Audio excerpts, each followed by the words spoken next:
You mentioned that you have 2-month-old twins who stay up all day and just seem to wear themselves out and cry until they go to sleep at night.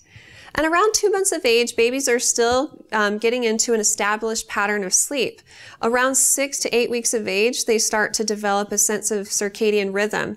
Their brains are developing more and they begin to understand a difference between night and day. And at this point, most babies are sleeping about 15 to 16 hours out of every 24-hour period.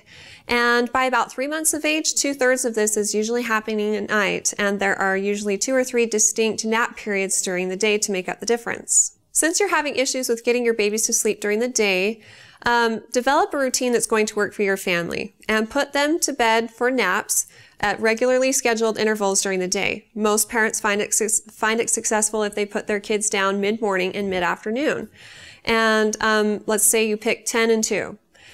Establish some sort of routine before nap time and then examine their environment. Is it noisy? Is it too light? Are they waking each other up because they're in the same room?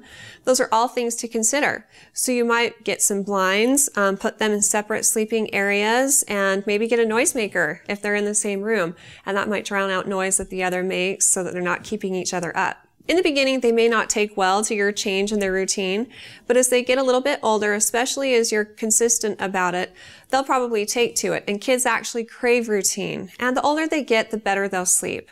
For now, because they're little, their sleep is just kind of random, but there are things you can do to encourage it. If you ever find that they're crying inconsolably or you're concerned about their well-being, bring those to the attention of your pediatrician and they can determine if further investigation is warranted.